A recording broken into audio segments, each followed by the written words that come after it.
శ్రీ గురుభ్యో నమః. శ్రీకృష్ణ పరబ్రహ్మణే నమః.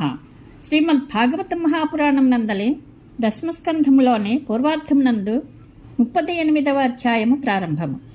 ఈ అధ్యాయంలో నందగోకులంనకు బయలుదేరిన అక్రూరుడు శ్రీకృష్ణ పరమాత్మని దర్శన భాగ్యము కలుగుతుందని పొందిన తన్మయత్వమును, నందగోకులంలో బలరామకృష్ణులను దర్శించినంతనే పొందిన ఆనంద పారవస్యమును గురించి శ్రీశుకుడు పరీక్ష మహారాజుకు చెప్పెను. అక్రూరుడు పొందిన ఆనంద పారవస్యమును గురించి వింటుంటే మన మనసు పులకరించి ఆనంద పారవస్యముతో శ్రీకృష్ణ పరమాత్మని పాదాల చెంతకు పయనిస్తుంది. ఇది స్వానుభవము. ఇప్పుడు అక్రూరుడు పొందిన తాదాత్మ్యతను గురించి తెలుసుకుందాము. శ్రీశుకుడు చెప్పెను. గొప్ప బుద్ధిశాలి అయిన అక్రూరుడు ఆ రాత్రిని మధురాపురం నందే గడిపి మరునాటి ప్రాతకాలమున రథమునందు ఆసీనుడై నందగోకులమునకు బయలుదేరను. కృష్ణ పరమాత్మ యొక్క దర్శన భాగ్యమునకై వెళ్ళుచున్న ఆ అక్రూరుడు ఆ స్వామిపై గల భక్తితో పరవశించిపోచుండెను. మార్గమధ్యమున ఆ మహాత్ముడు ఇట్లు తలపోయసాగెను. నేను పూర్వజన్మలో ఎట్టి పుణ్యకార్యములను చేసుకునింటినో, ఎంతటి తపస్సును ఆచరించితినో, అర్హులైన వారికి ఎట్టి దాన ధర్మములను వనర్చింటినో కదా, నాకు ఆ శ్రీహరిని దర్శించే అదృష్టము పట్టనున్నది. లేనిచో శూద్రునకు వేద ప్రవచనము వలనే నా వంటి విషయలోలుడగు అజ్ఞానికి సర్వలోకస్తుత్యుడైన ఆ పరమపురుషుని దర్శనము లభించుట దుర్లభమని తలంచెదను. ఇట్లు తలపోయిట సరికాదు. అధముడనే అయినప్పటికీ నాకు కూడా శ్రీకృష్ణ భగవానుని దర్శనము కలిగి తీరును. కాలప్రవాహంలో అందరూ కొట్టుకుని పోవుచున్నారు. ఇది యథార్థమే. కానీ ఎవడో ఒకడు ఎక్కడో ఒకచోట ఈ నదిని తరించిపోవును. నేడు నా అశుభములన్నీ నశించినవి. నా జన్మ కూడా సఫలమైనది. ఏలన యోగులకు ధ్యానగమ్యములైన శ్రీకృష్ణ భగవానుని పాదపద్మములకు నేను ప్రణమిల్లుదును. ఆహా, ఈనాడు కంసుడు నాకు గొప్ప మేలునే చేకూర్చెను. కంసునిచే నందగోకులములకు పంపబడిన నేను శ్రీకృష్ణునిగా అవతరించిన శ్రీహరి పాదపద్మములను దర్శింపగలను. పూర్వీకులు ఆ శ్రీహరి పాదపద్మముల గొళ్ల కాంతిచే దాటశక్యముగానే అజ్ఞానమనేడు చీకట్లను ఛేదించుకుని దాటిపోయారు కదా. బ్రహ్మ, శంకరుడు మొదలగు దేవతలు, జగజ్జనని అయిన లక్ష్మీదేవియు, భక్తులతో కూడిన మహామునులను, పరాత్పరుడైన ఆ శ్రీహరి యొక్క దివ్యపాదములను ఆరాధించుచుందురు. అట్టి పవిత్ర పాదపద్మములతో అవతార పురుషుడైన శ్రీకృష్ణుడు తన అనుచరులైన గోపాలులతో కూడి గోవులను మేపుచు బృందావనమున తిరుగుచుండును. ఆ స్వామి పాదముల స్పర్శకు నోచుకొనిన బృందావన భూమి ఎంతయూ ధన్యము. ఆ ప్రభువు యొక్క పాదములను గోపికలు తమ వక్షస్థలముల యందు చేర్చుకొని సేవించుచుందురు. అందువలన ఆ పురుషోత్తముని పాదములు కుంకుమాంకితములగుచుండును. గోపికలు ఎంతటి భాగ్యశాలినులు! ఆ పరమపురుషుని పాదారవిందములను నేను కనులారా దర్శింతును. శ్రీకృష్ణుని ముఖారవిందము పరమ దర్శనీయము. అందలి చెక్కిళ్ల నిగనిగలు మరకతమణుల కాంతులను వెదజల్చుండును. నాసిక సోయగములు సంపెంగ వైభవములను స్ఫురింపజేయుచుండును. చిరునవ్వులు సింగారములను ఒలికించుచుండును. చూపులలో కారుణ్యము తొణికిసలాడుచుండును. నేత్రములు పద్మశోభలను తలపింపచేయుచుండును. ఉంగరాల ముంగురులు చూడముచ్చట గొలుపుచుండును. అట్టి ఆ స్వామి యొక్క దివ్యముఖమును నేను దర్శింపబోచున్నాను. నా చుట్టూను లేళ్లు ప్రదక్షిణపూర్వకముగా తిరుగుచున్నవి. దీనిని శుభసూచకముగా భావింతును. శ్రీ మహావిష్ణువు భూభారమును తొలగించుటకై స్వసంకల్పముతో మానవుడిగా అవతరించుచుండును. ఆ దేవదేవుని మంగళ విగ్రహము లావణ్యలాలిత్యములకు ఆటపట్టు. ఆ పరమాత్మని దర్శనము నేడే శీఘ్రముగా లభింపనున్నది. కావున నా నేత్రములకు అట్టి దివ్య దర్శన భాగ్యమునకు మించి మరి ఒకటి ఉండబోదు. ఆ పరమేశ్వరుడు ప్రకృతి పురుషులతో కూడిన ఈ జగత్తునకు ద్రష్ట అయ్యునో అహంకారరహితుడు. జీవులలో గల అజ్ఞానమును, దాని వలన ఏర్పడిన భేదభావమును ఆ స్వామి తన చిన్మయ శక్తి ద్వారా తొలగించును. తన యోగమాయా ప్రభావముతో భ్రూవిలాస మాత్రమున ప్రాణములు, ఇంద్రియములు, బుద్ధి మొదలగు వాటితో కూడిన జీవులను తన ఎంసచే సృజించును. అట్లే వారి శరీర రూపమగు గృహములలో నివసించుచుండును. అంతేగాక ఇప్పుడు ఆ స్వామి బృందావనంలోని లతాకుంజములయందును గోపికల గృహములయందును వివిధములగు లీలలను ప్రదర్శించుచుండును. భగవంతుని గుణములు, కర్మలు, జన్మలు సమస్త పాపములను రూపుమాపునట్లువి. అవి అద్వితీయములు, మంగళకరములు. వాటిని గూర్చి ప్రస్తుతించడి వాక్కులు లోకములకు స్ఫూర్తిదాయకములు, శోభావహములు. అవి లోకములను పునీతమనర్చును. భగవద్గుణాది ప్రతిపాదన రహితములైన వచనములు శవతుల్యములు. అట్టి మహిమాన్వితుడైన పరమపురుషుడు తాను ఏర్పరిచిన ధర్మ మర్యాదలను తాను పాటించుచు వాటిని అనుసరించుచుండెడి దేవతలకు శుభములను చేకూర్చుటకే యాదవ వంశమున లీలామానుష విగ్రహుడై అవతరించినాడు. ఆ స్వామి వ్రజభూమి యందు నివసించుచు తన యశోవైభవములను విస్తరింపచేయుచున్నాడు. అఖిల మంగళకరములైన ఆ స్వామి లీలలను దేవతలు సర్వదా కీర్తించుచుందురు. నేడు నాకు అన్నీను శుభశకునములే కనబడుచున్నవి. కావున ఈ ప్రాతకాలము నాకు మిగుల మంగళకరమైనది. ఆ ప్రభువు సాధు పురుషులకును సకల లోకపాలకును శరణ్యుడు, పరమహితకరుడు. ఆ మహాత్ముని దివ్యస్వరూపము మిగుల సౌందర్య శోభితము, ముల్లోకములను సమ్మోహపరచునట్టిది, చూచడి వారికి కనువిందు గావించినట్టిది. సౌందర్యరాశి అయిన లక్ష్మీదేవియు ఆ స్వామి అందచందాలకు ముగ్ధురాలగుచు నిత్యానుపాయిని అయి ఆశ్రయించి సేవించుచుండును. అట్టి పరమాత్మని నేడు తప్పక దర్శింతును. మహాత్ములను పురుషోత్తములను అయిన బలరామకృష్ణుల దర్శన భాగ్యము కలిగిన వెంటనే రథము నుండి క్రిందికి దిగి వారి చరణకమలములకు ప్రణమిల్లుదును. మహాయోగులు సైతము ఆత్మసాక్షాత్కారమునకై వారి పాదపద్మములను తమ హృదయములయందు నిలిపి నిరంతరము ధ్యానించుచుందురు. నేను మాత్రము ఆ మహానుభావుల పాదార విందములను ప్రత్యక్షముగా దర్శించి వాటిపై సాగిలపడుదును. అంతేకాదు వారి మిత్రులైన గోపాలులకును నమస్కరింతును. నేను శ్రీకృష్ణుని సన్నిధికి చేరి సాష్టాంగముగా నమస్కరించి ఆ ప్రభువు పాదార విందములకు ప్రణమిల్లదను. అప్పుడు ఆ పురుషోత్తముడు తన అమృతహస్తమును నా శిరస్సుపై ఉంచి కృపతో నిమర్చు నాకు తప్పక అభయమునిచ్చును.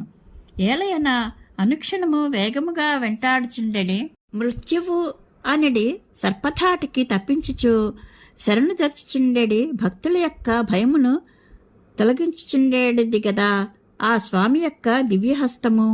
శ్రీహరిహస్తము మహిమాన్వితమైనది. అట్టి హస్తమునందు పూర్వము ఇంద్రుడును బలిచక్రవర్తియు భక్తి శ్రద్ధలతో పూజా ద్రవ్యములను సమర్పించి ముల్లోకాధిపత్యమును పొందగలిగిరి. సౌగంధిక పుష్పమోలే పరిమళభరితమైన ఆ కర్మ యొక్క స్పర్శ చేతనే ఆ స్వామి రాసలీలా విహారములయందు గోపాంగనల బడలికలను తొలగించెను.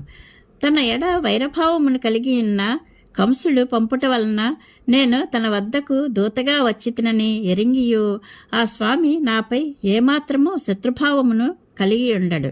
ఏలయనా అతడు సర్వసాక్షి అనగా ఆ ప్రభువు సకల జనుల హృదయములయందును అంతర్యామి అయి విలసిల్లుచు వారి సత్సద్భావములను గుర్తించినట్టి క్షేత్రజ్ఞుడు, వికారరహితుడు. నేను బాహ్యంగా కంసుని దూతనే అయినను త్రికరణశుద్ధిగా ఆ మహాత్ములకు పరమభక్తుడను కనుక జ్ఞానస్వరూపుడైన ఆ దేవదేవుడు ఎట్టి సంకోచభావమునకును తావీయక నన్ను అనుగ్రహ దృష్టితోనే చూచును. నేను అంజలి ఘటించి వినమ్రుడనై ఆ స్వామి పాదముల చెంత మోకరిల్లెదను. అప్పుడు ఆ ప్రభువు దరహాసమునర్చుచు దయార్ద్ర హృదయుడై తన చల్లని చూపులను నాపై ప్రసరింపచేయును. పాపములు అన్నీను అప్పుడు నశించిపోవును. నేను నిస్సందేహముగా అంతులేని ఆనందమున మునిగెదను. నేను ఆ మహాత్ముని వంశమునకు చెందినవాడను. ఆయనకు హితైషిని. ఆ పురుషోత్తముడే నాకు పరమదైవము కనుక నేను ఆయన పాదములపై వ్రాలినంతనే ఆ మహానుభావుడు తన దీర్ఘ బాహువులతో నన్ను ఆత్మీయముగా అక్కున చేర్చుకొనును. ఆ దివ్యస్పర్శతో నేను పునీతుడను అయ్యేదను. అంతేగాక నా శరీరము ఇతరులను పవిత్రము చేయునదగును. తద్వారా కర్మబంధములన్నీ నశించిపోవును. శ్రీకృష్ణుడు నాకు తన కౌగిలి భాగ్యమును ప్రసాదించిన పిమ్మట నేను ఆ స్వామి ఎదుట చేతులు జోడించి నిలబడి ఇందును. అంతటా ఆ ప్రభువు నన్ను నాయనా అక్రూరా అని ప్రేమతో సంబోధించును. అట్లు ఆ మహాత్ముడు నన్ను అనుగ్రహించుట వలన నా జన్మ సార్థకమగును. నిజముగా ఆ భగవానుని ఆదరమునకు నోచుకుని వాని జన్మమే జన్మము, అట్లు కాని వాని జన్మము నింద్యము. ఆ పరమాత్మనకు ప్రియుడు గాని అప్రియుడు గాని పరమమిత్రుడు గాని ద్వేషింపదగినవాడు గాని ఉపేక్షింపదగినవాడు గాని ఉండనే ఉండడు. ఏలనన ఆ స్వామి దయాసముద్రుడు. ఆశ్రయించిన వారి యొక్క కోరికలను అన్నిటినీ తీర్చినట్టి కల్పవృక్షము వలె ఆ పరమపురుషుడు తన భక్తులను ఎంతయో అనుగ్రహించుచుండును. యదువంశజులలో శ్రేష్ఠుడైన బలరాముడును తన ఎదుట చేతులు జోడించి వినమ్రుడై ఉన్న నన్ను చిరునవ్వుతో సాదరముగా గుండెలకు హత్తుకొనును. పిదప ఆ మహాత్ముడు నా 2 చేతులను పట్టుకొని భవనములోనికి తీసుకువెళ్లి సకల స్వాగత సత్కారములను నెరపి గౌరవించును. అనంతరము అతడు బంధువులమైన మా విషయమున కంసుడు ఎట్లు వ్యవహరించుచున్నాడు అని ప్రశ్నించును. శ్రీశుకుడు పలికెను, పరీక్షణ్ మహారాజా, స్వఫల్కుని కుమారుడైన అక్రూరుడు మార్గమధ్యమున ఇట్లు ఆలోచించుచు సూర్యాస్తమయ సమయమునకు తన రథముపై గోకులమునకు చేరెను. లోకపాలురు ఎల్లరునూ తమ కిరీటములు పవిత్రములైన శ్రీకృష్ణుని పాదరేణువులు సోకునట్లుగా ఆ స్వామికి ప్రణమిల్లుచు పరవశించిపోవచ్చుందరు. ఆ భగవానుని పాదములు పద్మ యవ అంకుశాది చిన్నములతో అలరార్చుండును. అట్టి దివ్య చిన్నములు గల ఆ పాదముల ముద్రలు భూతలమునకే అలంకారములు. దివ్య చిహ్న శోభితములైన ఆ మహాత్ముని పాదముద్రలను అక్రూరుడు దర్శించెను. ఆ స్వామి పాదముద్రలను దర్శించినంతనే అక్రూరునిలో ఆనందోత్సాహములు పొంగిపొరలను. భక్తి పారవస్యమున అతడు పులకితగాత్రుడయ్యను. అతని నేత్రములు ఆనందాశ్రువులతో నిండిపోయెను. అప్పుడు అతడు రథము నుండి క్రిందికి దిగి, ఆహో, ఇవి శ్రీకృష్ణ భగవానుని పాదరేణువులు అని అనుకొంచు వాటిపై వ్రాలి పొరలాడుచు పరవశించిపోయెను. దేహధారులకు ఎల్లరకును గర్వమును భయమును దుఃఖము మొదలగు అవగుణములను వేడే శ్రీహరి పవిత్ర వృత్తాంతములను వినుట కీర్తించుట, ఆ స్వామి స్వరూపమును చిన్నములను దర్శించుట మొదలగు వాటిని ఆచరించి పారవస్యమును పొందుటయే జీవిత పరమార్థము. దీనివలన జీవితములు సార్థకములగును. ఈ సందర్భమున అక్రూరుడు అట్టి పారవస్యమునే పొందియుండెను. అక్రూరుడు గోకులమున ప్రవేశించిన పిమ్మట పాలుపితుకు ప్రదేశమైన గోశాలలో బలరామకృష్ణులను దర్శించెను. వారి నేత్రములు శరత్కాలమున బాగుగా వికసించి ఉన్న కమలముల వలె మనోహరముగా ఉండెను. శ్యామసుందరుడైన కృష్ణుడు పీతాంబరములను, శ్వేతవర్ణముతో శోభిల్లుచున్న బలరాముడు నీలాంబరములను ధరించియుండిరి. కిశోర దశలోనున్న ఆ ఇరువురి యొక్క బాహువులు బలిష్టములై దీర్ఘములై కాంతిమంతములై ఉండెను. కళకళలాడుచున్న వారి ముఖశోభలు అపూర్వములు. పరమసుందరులైన ఆ ఇరువురి యొక్క గమనములు ఏనుగుగున్నల నడకలను తలపింపచేయుచుండెను. ఆ ఉభయుల చిరునవ్వులు మనోజ్ఞములు. వారి చూపులలో కరుణ తొణికిసలాడుచుండెను. ధ్వజము, వజ్రము, అంకుశము, పద్మము మొదలగు శుభచిహ్నములతో విలసిల్లుచున్న ఆ మహాత్ముల పాదములు వ్రజభూమిని శోభిల్ల చేయుచుండెను. వారు స్నానములను ముగించుకుని నిర్మల వస్త్రములను ధరించి సుగంధానులేపనములతో తేజరిల్లుచుండిరి. వారి లీలలు రుచిరములు దర్శనీయములు. ఆ బలరామకృష్ణులు ఇరువురును జగద్రక్షణార్థము తమ తమ విశిష్టాంశాలతో అవతరించిన పురుషోత్తములు. జగత్తు యొక్క సృష్టిస్థితిలయములకు కారకులు, జగన్నాథులు. పరీక్షణ్ మహారాజా, ఆ ఇద్దరును క్రమముగా సువర్ణమయములైన ఇంద్రనీలాద్రి వలె రజత పర్వతము వలె విరాజిల్లుచు తమ అద్వితీయ దేహకాంతులచే దశ దిశలయందల చీకట్లను పారద్రోలుచుండిరి. బలరామకృష్ణులను దర్శించినంతనే అక్రూరుడు తన రథము నుండి క్రిందికి దిగెను. అప్పుడు ఆయనలోని ప్రేమ పరవళ్లు త్రక్కెను. అప్పుడు అతడు ఆ ఆనంద పారవస్యములో విహ్వలుడయ్యెను. అనంతరము అతడు ఆ మహాత్ముల చరణములపై వ్రాలి సాష్టాంగముగా ప్రణమిల్లెను. మహారాజా, భగవద్దర్శన సంతోషాతిరేకమున ఆయన నేత్రములు ఆనందాశ్రువులతో నిండిపోయెను. దేహము పులకితమయ్యను. ఆ ఉత్కంఠలో అతడు వారికి తనను గూర్చి చెప్పలేకపోయాను. అంతటా శ్రీకృష్ణుడు తన ఎదుట ప్రణతుడయ్యున్న అతనిని అక్రూరునిగా ఎరింగి ఎంతయో సంప్రీతుడయ్యను. పిదప ఆ భక్తవత్సలుడు చక్రచిహ్నితమైన తన హస్తముతో ఆయనను తన దగ్గరకు లాగుకొని ఆత్మీయతతో అక్కున చేర్చుకొనెను. బలరాముడును తనకు ప్రణమిల్లుచున్న ఆ అక్రూరుని చూచినంతనే ఎంతయో సంప్రీతుడయ్యను. పిమ్మట ఆ బలదేవుడు ఆయనను తన హృదయమునకు హత్తుకొని ఆనందింపచేసెను. అనంతరము బలరామకృష్ణులు అతనికి ఇరువైపులా నిలిచి అతని చేతులను పట్టుకుని భవనములోనికి తీసుకుని వెళ్ళిరి. అంతటా వారు ఇరువురును క్షేమ సమాచారములను అడిగి తెలుసుకుని స్వాగత మర్యాదలను నెరపి ఆయనను ఉన్నతాసనంపై కూర్చుండజేసిరి.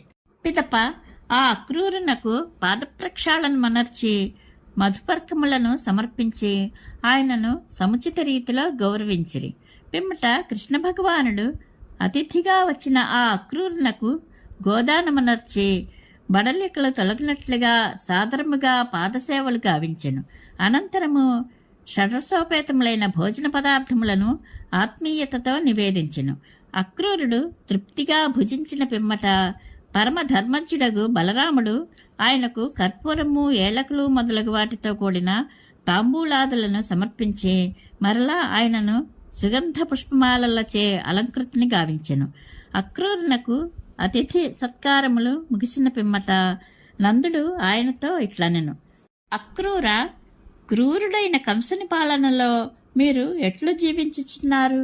బహుశా అక్కడ మీ పరిస్థితి కటికవాని పోషణలో గొర్రెల మేకల స్థితి వలె ఉండవచ్చును.